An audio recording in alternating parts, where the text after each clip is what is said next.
알아보기 시즌2. 자, 어제 이어서 역대기 하 보고 있습니다. 역대하 두 번째 시간인데요. 어제 이제 12장 르호보암까지 봤고요. 오늘은 13장부터 36장 좀 길지만 한꺼번에 좀 특징적인 부분들을 말씀드리면서 보도록 하겠습니다. 이제 이 왕국이 남북으로 분열됐어요. 우리가 열왕기 읽을 때 이 남북으로 분열되는 시점, 르호보암 이후부터 이제 남북이 분열되면 굉장히 어려웠던 게 뭐냐면 역사가 그냥 한쪽으로 쭉 가는 게 아니라 누구 이야기, 그 다음에 그 아들 이야기 쭉 가는 게 아니라 남쪽 갔다가 북쪽 갔다가 남쪽 갔다가 북쪽 갔다가 하면서 남북왕국을 막 남왕국 유다와 북왕국 이스라엘을 왔다 갔다 하는 게 너무 어려웠거든요. 사실 열왕기는요. 연대표 옆에 두고 읽지 않으면 읽을 수가 없어요. 너무 어려워서. 네. 그런데요. 역대기는 편합니다. 역대기는 편합니다. 역대기는 한쪽으로만 쭉 가요. 한쪽. 남쪽과 북쪽 중에 남유다 북이스라엘 중에 정통성이 있는 나라 어디일까요? 남이죠. 그렇죠. 우리나라 생각하면 된다고 말씀드렸어요. 남입니다. 남쪽이 정통성이 있습니다. 열왕기 같은 경우에는요. 반성문이다 보니까 악한 쪽이 부각돼요. 그러다 보니까 북에 가는 거야. 이스라엘이 좀 부각되고 특히 이제 아합이라든지 이런 악한 왕들이 굉장히 주목받는데요. 역대기에서는요. 북이스라엘은 나오긴 하지만 조연이에요. 그냥 남유다 순서로 쭉 가고요. 남유다 왕들 이야기 나오다가 북왕국하고 뭔가 관계 있을 때만 그때만 잠깐 나오는 시기입니다. 이렇게 북왕국이 더 악하였기 때문에일 수도 있지만 또 기록 시기 때문에 이런 부분이 더 커요. 왜냐하면 열왕기 때만 해도요. 우리 민족의 역사다 그러면 이스라엘 사람들이 북왕국 이스라엘의 역사와 남왕국 유다가 전부 우리 민족인 거예요. 열왕기 시기만 해도. 그런데 역대기는 한참 더 뒤의 이야기죠. 포로기가 끝나고 돌아온 이후에 그때는요. 북왕국은 우리 민족이 아니에요. 사마리아. 그렇죠. 혼혈민족 사마리아가 탄생했습니다. 그래서요. 북왕국은 더 이상 우리나라의 역사가 아닌 거예요. 우리나라는 남유다의 역사를 가지고 있는 거죠. 이렇게 남유다 중심으로 이야기가 흘러가기 때문에 역대기는 좀 더 이해하기가 쉽습니다. 물론 왔다 갔다 안 하는군요. 그렇죠. 왔다 갔다 안 하고. 그래도 연대표 놓고 보면 훨씬 더 이해하기가 좋기는 합니다. 자, 이제 12장까지 르호보암까지 나왔는데요. 르호보암도 뭐 악한 왕이었지만 나름 선한 부분도 있다. 이렇게 열왕기에서는 악하기만 했는데 역대기에서는 나름대로 선한 부분이 나왔었잖아요. 13장엔 르호보암의 아들 아비야가 한 장 나오고 14장부터는 아비야의 아들 아사가 나오고 이런 식으로 쭉 이어지는데 아비야 같은 경우에는요. 열왕기에선 선한 왕이라고는 했지만 선한 왕이라고는 나오는데 딱히 에피소드는 별로 없었어요. 그런데 이제 역대기에서는 이런 선한 왕들의 에피소드가 나오는 거죠. 어떤 일이 있었는가 그 선한 왕이. 아비야 같은 경우에는요. 한 번은 전쟁을 하다가 북왕국과 전쟁하는 거죠. 남북이 전쟁을 하는데 북왕국의 여로보암이 80만 명의 군대를 끌고 와요. 아비야는 40만 명. 군인 수가 절반밖에 안 되잖아요. 앞뒤로 포위가 되는 상황이 됐어요. 군대가. 그래서 이게 얼핏 생각하기에는 군대 숫자가 2배고 앞뒤로 포위가 되면 두려워할 만하잖아요. 그런데 아비야가요. 막 거기다 대고 당당하게 선포합니다. 우리에게는 레위인과 제사장들이 있고 이들이 우리의 전쟁에 함께하며 제사장들이 나팔을 불고 있다. 우리는 승리한다. 이렇게 선언을 하는 거죠. 그리고 실제로 제사장들이 나팔을 불고 백성들이 함께 여호와께 부르짖으면서 소리를 지르니까 승리하게 되는 이런 멋진 일들이 등장하는데요. 역대기를 읽으면서 오늘 이제 말씀드렸듯이 역대기 읽을 때 주목해서 볼 부분들 몇 가지 말씀드린다 했는데요. 첫째는 남유다의 왕들의 이야기라는 것, 그리고 두 번째는요. 제사장들의 역할이 굉장히 중요하게 부각됩니다. 그러니까요. 이 열왕기에서는 사실 둘 다 비판받았던 자들이에요. 왕들과 제사장들. 그렇죠. 왜냐하면 열왕기에서는 왜 우리가 이렇게 망했냐. 가장 중요한 원인, 물론 모든 백성이 잘못한 거지만 가장 중요한 원인 누구에게 있는가. 왕과 제사장에게 있는 거거든요. 하나님이 역할을 맡겨주셨는데 그 역할을 다하지 못한 자들 때문에 우리가 망한 건데요. 거꾸로 역대기에서는요. 왕과 제사장들 중에서 자기 역할을 다한 이들이 있었어요. 그렇죠. 그렇게 왕과 제사장들이 자기 역할을 제대로 했을 때 하나님이 위대한 승리를 주셨다는 거죠. 그래서요. 이렇게 제사장들이 백성들을 격려하면서 비록 지금 굉장히 어려운 상황 속에 있지만 제사장들이 나팔을 불 때 백성들이 힘을 얻고 여호와께 부르짖었다. 이런 이야기가 나오는 거죠. 그리고 이제 아비안 한 장인데요. 14장부터 16장까지 아사왕, 아비아의 아들 3장이니까 중요한 왕이다. 좋은 왕인데 그러네요. 좋은 왕 중에서도 많이 좋은 왕이다. 이렇게 알 수 있겠죠. 분량이 많아요. 예, 네. 분량이 많습니다. 물론 뒤에 이제 실패 이야기도 있지만요. 아사왕 이야기 기본적으로는 역시 열왕기에 나오는 이야기들이 있지만 열왕기에 없었던 아주 중요한 에피소드가 추가됩니다. 그게 뭐냐면요. 구스 사람 세라. 구스가 어디냐면 에티오피아거든요. 그러니까 이집트 용병일 거예요. 애굽이 고용한 에티오피아 용병이겠죠. 구스 사람 세라가 세상에 100만 대군을 이끌고 쳐들어옵니다. 그냥 어느 정도의 대군이 아니라 100만 명. 이거는요, 뭐 상상할 수 없는 숫자예요. 앞에 2천, 4천 막 이랬는데. 예, 네. 뭐 많을 때는 그래도 80만까지 가기도 했지만 네. 이거 100만 대군을 이끌고 쳐들어오는 거죠. 그러니까요, 어마어마한 숫자 앞에서요, 사실은 상대가 안 되는 거예요. 아사 왕이 전쟁을 하러 나가는데 보기만 해도 이거 뭐 전쟁의 결판이 나 있는 거죠. 그런데요, 이때 아사가 백성들과 전쟁에 앞서서 왕이 대표 기도하는 거죠, 말하자면. 네. 출전식에서 출전 예배. 대표 기도를 하는 겁니다. 네. 백성들을 대표해서 무슨 다른 일을 하는 게 아니라 신앙으로 왕이 바로 서는 거죠, 먼저. 그때 아사의 기도가 이렇습니다. 역대하 14장 11절에 여호와여 힘이 강한 자와 약한 자 사이에는 주밖에 도와줄 리가 없습니다. 아멘. 저들은 강합니다. 인정하는 거죠. 저들은 강하고 우리는 약해요. 그러나 강한 자와 약한 자 사이에 도와줄 리가 주밖에 없사오니 우리 하나님 여호와여 우리를 도우소서. 우리가 주를 의지하며 주의 이름을 의탁하옵고 이 많은 무리를 치러 왔나이다. 여호와여 주는 우리 하나님이시오니 원하건대 사람이 주를 이기지 못하게 하옵소서. 아멘. 이렇게 기도하는 야. 거예요. 저들이 강합니다. 우리는 약합니다. 우리는 질 수밖에 없겠죠. 그러나 주님, 사람이 하나님을 이겼다고 말하지 못하게 하옵소서. 이렇게 기도하고 전쟁에 나가는 거죠. 당당하게. 네. 위대한 승리를 주십니다. 정말, 네. 예. 이런 것들, 말하자면 역대기는요, 정말 읽으면서 너무 감동적인 기도들이 많거든요. 네. 위대한 승리의 기도들. 물론, 이 아사왕이 뒤에 가서, 열왕기에서 봤듯이 뒤에 가서 실패하는 이야기가 나옵니다. 그게 뭐냐면요, 북이스라엘이 또 쳐들어오는 이야기가 있는데요. 그때는 그걸 막기 위해서 성전 곳간에 있는 은과 금들, 또 왕궁에 있는 은과 금들을 가져다가 아람, 북이스라엘보다 북쪽에 있는 시리아에다가 갖다 주게 되죠. 그러면서 우리를 좀 도와서 니네가 북이스라엘의 뒤쪽을 공격해주면 우리가 살아날 수 있겠다. 이렇게 하거든요. 네. 요게요, 또 재밌는 게 역대기에는요. 좋은 에피소드만 첨가되는 게 아니라 때로는 선한 왕들이 실패했다면 왜 선한 왕이 실패했을까를 열왕기보다 더 자세하게 기술해요. 그렇구나. 요렇게 갖다 주는 것 자체는 이 아람에게 성전의 은금을 갖다 주는 것 자체는 열왕기에 나왔었는데요. 네. 그러나 역대기에는 이 이후에 요것을 책망하는 선지자가 등장하는 이야기가 에피소드가 나옵니다. 네. 선지자 하나니가 아사 왕을 책망합니다. 구스 사람 세라가 100만 대군 이끌고 왔을 때 누가 도와줬었냐. 그러니까. 구스 사람 세라가 북이스라엘보다 강하지 않았냐. 왕 왜 그러셨습니까? 그때는 기도했는데. 그렇죠. 우리가요. 이게 믿음의 사람이라고 해서 항상 승리하기만 하지는 않아요. 그러니까요. 더 네. 가슴 아픈 건 뭐냐면 아사 왕이요. 이렇게 자신을 책망하는 선지자를 감옥에 가둬버려요. 정말. 예, 이런 일들 선한 왕이라도요. 왜 실패했는가를 자세히 기록합니다. 만약에 역대기가 이런 이야기들을 아예 다 빼버리면 역대기는요. 사실은 거짓말이 돼버리는 걸 그렇죠. 수도 있어요. 네. 그러나 선한 왕이라도 실패할 수 있습니다. 더 경각심을 주는 거죠. 자, 아사왕 다음으로 여호사밧 왕이 17장부터 20장까지 4장 더 길게 기록되는데요. 더 선한 왕이죠. 더 중요하죠. 열왕기에서는요, 사실은요, 조연이었어요, 여호사밧.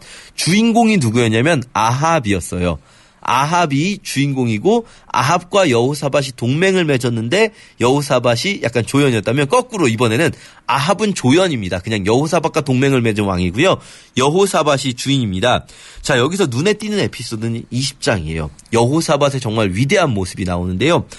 모압, 암몬, 그리고 에돔, 마온이라고 나오는데 에돔의 일파인데요. 이들이 세 나라가 연합해가지고 쳐들어옵니다. 정말 어떻게 합니까?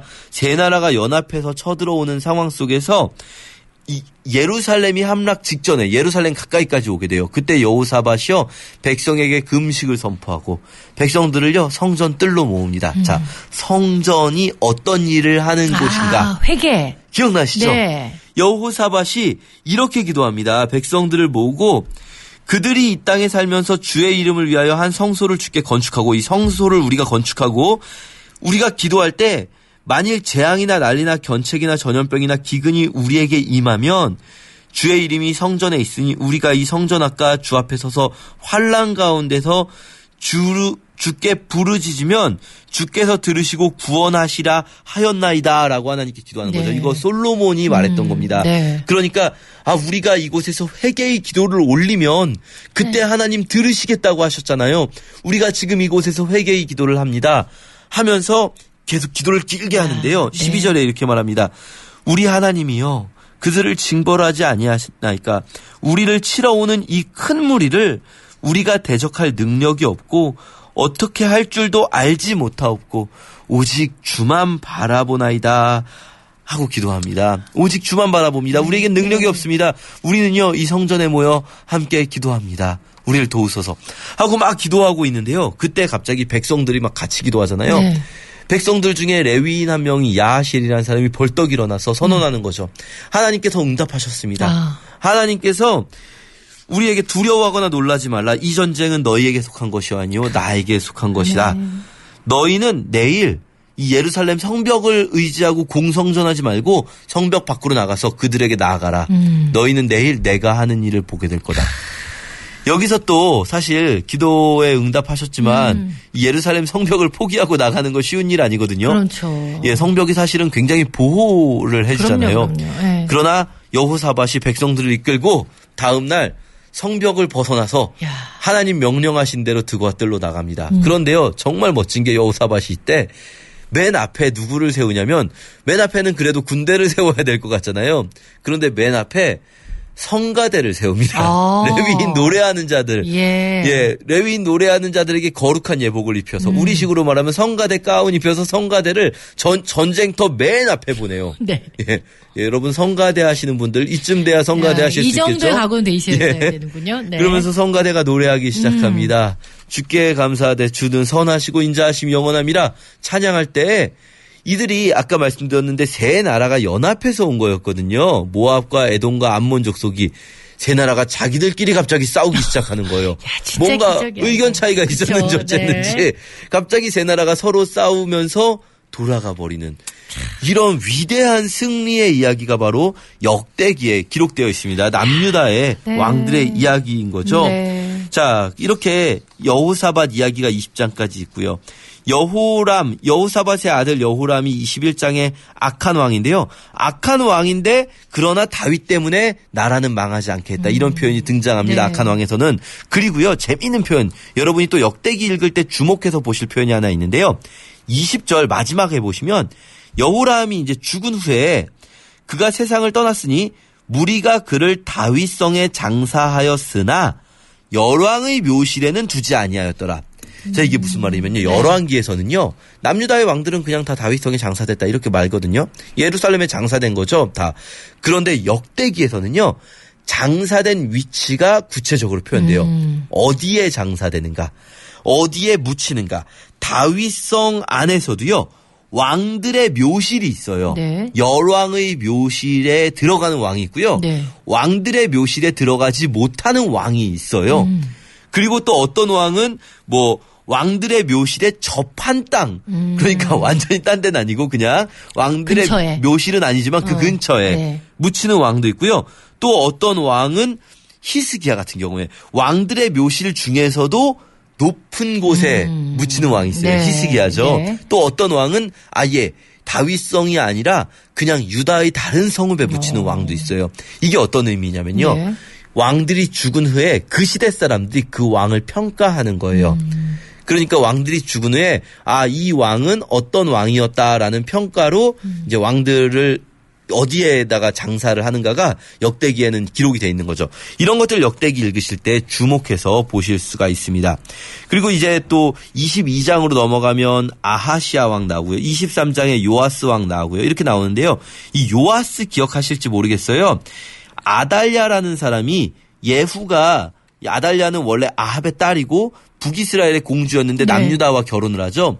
그런데 북이스라엘에서 아합 왕가의 반란이 나서 예후가 왕이 될 때 다 이 북이스라엘에 죽이잖아요. 그때 아달랴의 엄마인 이세벨도 죽고 아달랴의 오빠가 북이스라엘 왕이었는데 죽고 아달랴의 아들이 남유다의 왕이었는데 죽고 다 죽었죠. 다 죽으면서 아달랴가 다윗의 자손 이 계보를 다 죽이고 자기가 여왕이 되죠. 쿠데타를 일으켜서 이 여왕이 된 아달랴를 피해서 살아남은 왕이 요아스입니다. 한 살 때 그때 당시에 대제사장이었던 여호야다가 숨겨서 키운 왕 요아스인데요. 이 대제사장 여호야다가 요아스의 후견인 역할을 하거든요. 자 보세요. 제사장의 역할 중요하다 아까 말씀드렸죠. 그러면서 대제사장 여호야다가 살아있는 동안에는요. 요아스는 굉장히 선한 왕이었어요. 대제사장 여호야다가 죽은 후에는 악한 왕으로 변질됩니다. 그리고 아주 너무 슬픈 건 대제사장 여호야다의 아들이 그러니까 요아스와 함께 큰 형제와도 같은 그 아들이 요아스 왕에게 신하들을 대표해서 왕이 지금 잘못하고 있습니다라고 말했을 때 그 아들을 죽여버려요. 대제사장 여호야다의 아들 자기를 키워준 그 사람의 아들이고 그리고 자기와 형제같이 자랐을 텐데도 죽여버리는 거죠. 쓴소리 듣기 싫다고. 그런데 재밌는 게 뭐냐면요. 대제사장 여호야다가 죽은 후에 여호야다는요. 왕들의 열왕의 묘실의 장사가 되게 돼요. 대제사장인데도요. 이 사람이 왕들의 묘실의 장사가 되는 거예요. 그런데 반대로 이 요아스 같은 경우에는요. 요아스가 죽거든요. 근데 그냥 죽는 게 아니라 자기가 아파서 누워있을 때 반란이 일어나서 부하들이 죽입니다. 그런데 그는 다윗성에는 장사되었으나 왕들의 묘실에는 장사되지 못합니다. 왕인데도 왕들의 묘실에 장사되지 못한 요아스가 있고 왕이 아닌데도 왕들의 묘실에 가는 제사장. 이런 점들에 주목하면서 왕들에 주목하시고 제사장에 주목하시고 이런 것을 보시면서요. 36장까지 이번 주 분량이 좀 길지만 결국 이 이야기들 주목해야 될 부분만 알면 읽으실 수 있을 겁니다. 정말 지금 설명만 들었을 때 너무 재밌게 읽을 수 있을 것 같은데요. 재밌어요. 역대하 이번 주 읽도록 하겠습니다. 자, 잘 들으셨죠? 자, 오늘 또 빠져갈 수 없는 성경 토바보기 알맹이 퀴즈 준비되어 있습니다. 예, 알맹이 퀴즈입니다. 역대기는요. 열왕기는 남왕국 유다와 북왕국 이스라엘이 다 나오지만 역대기는 둘 중에 한 나라의 역사를 중심으로 구성되어 있는데 어느 나라 역사를 중심으로 구성되어 있을까요? 오늘 문제 어려운데요. 문제를 더 어렵게 하기 위해서 힌트가 4개나 됩니다. 오늘 보기 4개입니까? 예, 보기가 4개입니다. 네, 좋아요. 자, 보기 1번. 동대구. 2번. 서대전. 3번. 남유다. 4번. 북이스라엘. 예, 동서남북 중에 어디일까요? 근데 사실 이게 저도 옛날에 되게 헷갈렸어요. 왜냐면 이상한데 이스라엘이라는 이름이 있으니까 왠지 거기가 정통 같은 느낌이 살짝 들었어요. 그럴 수 있어요. 북쪽이 이스라엘이라고 부르고 남쪽을 유다라고 부르는데 왜냐면 이 유다 지파의 다윗을 중심으로 다윗 왕조를 중심으로 유다 지파가 모인 나라가 유다고요. 그리고 북쪽에 있었던 나머지 지파들이 뭉쳐가지고 10개 지파가 뭉쳐서 이스라엘이 됩니다. 그렇군요. 자, 이름에 속지 말자. 예, 남북 중에 정통성이 있는 쪽이 어디냐가 우리나라 생각하시면 됩니다. 그렇죠. 예. 자, 역대기 남북 왕국 중 어느 나라의 역사를 중심으로 구성이 되었을까요? 1번 동대구, 2번 서대전, 3번 남유다, 4번 북이스라엘. 예, 여러분 자기 거주지 쓰는 거 아닙니다. 저 동대구 좋아해요. 우물정 9330 단문 50원 장문 유료 문자 카카오톡 대전극동방송으로 지금 빨리 보내주시면 저희가 빵 교환권 선물로 보내드립니다.